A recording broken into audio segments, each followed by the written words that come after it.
आप सबको मेरी राम राम। यहाँ तक मेरा साथ देने के लिए आप सबका बहुत बहुत धन्यवाद। पिछली कहानी में आपने सुना कि लंकनी राक्षसी हनुमान जी को लंका में प्रवेश की आज्ञा देती है। अब आगे लंकनी हनुमान जी को कहती है कि मैंने राम जी को तो नहीं देखा, पर मैं रामदूत को देखकर धन्य हो गई। लंकनी की आज्ञा से हनुमान जी बहुत ही छोटा रूप धरकर लंका में प्रवेश करते हैं। वो सीता जी को ढूंढते ढूंढते उड़ते रहे। उन्होंने एक एक करके सारे महल देखे। वो रावण के महल में भी गए। उस समय रावण सो रहा था। वैसे तो पूरी लंका नगरी बहुत सुंदर थी, सारे महल बहुत सुंदर थे, मगर रावण का महल, उसकी सुंदरता का तो कोई जवाब ही न था। हनुमान जी आगे बढ़ते हैं, तभी उन्हें एक महल दिखा जो बाकी महलों से थोड़ा हटकर था। उस महल के बाहर तुलसी के पेड़ लगे हुए थे।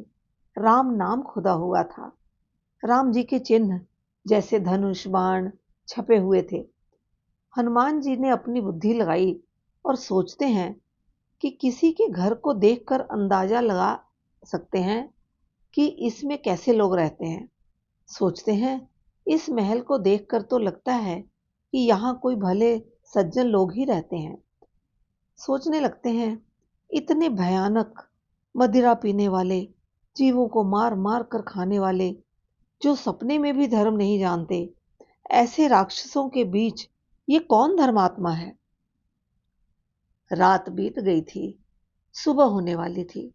इतने में हनुमान जी क्या देखते हैं कि विभीषण, जो रावण का भाई था, राम राम कहते हुए उठता है। हनुमान जी ठहरे बुद्धि के भंडार। सोचने लगे इस लंका नगरी में किसी पर भी विश्वास करना ठीक नहीं है।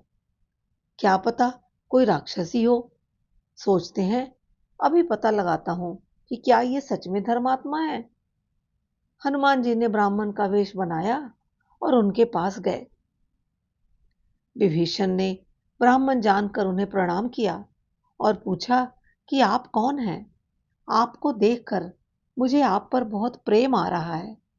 आप आखिर हैं कौन? क्या आप कोई हरि भक्त हैं, या आप स्वयं हरि ही तो नहीं, जो मुझसे खुश होकर मुझे दर्शन देने खुद ही आ गए। विभीषण को इतना व्याकुल देखकर हनुमान जी ने उन्हें राम जी के बारे में सारी बात बताई और कहा कि मैं उनका सेवक हनुमान हूं। और सुनते ही विभीषण बहुत खुश हुए।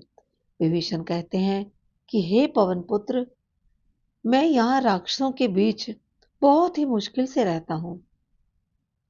वो कहते हैं जैसे तीखे दांतों के बीच मुलायम सी जीभ रहती है, वैसा ही मेरा भी हाल है।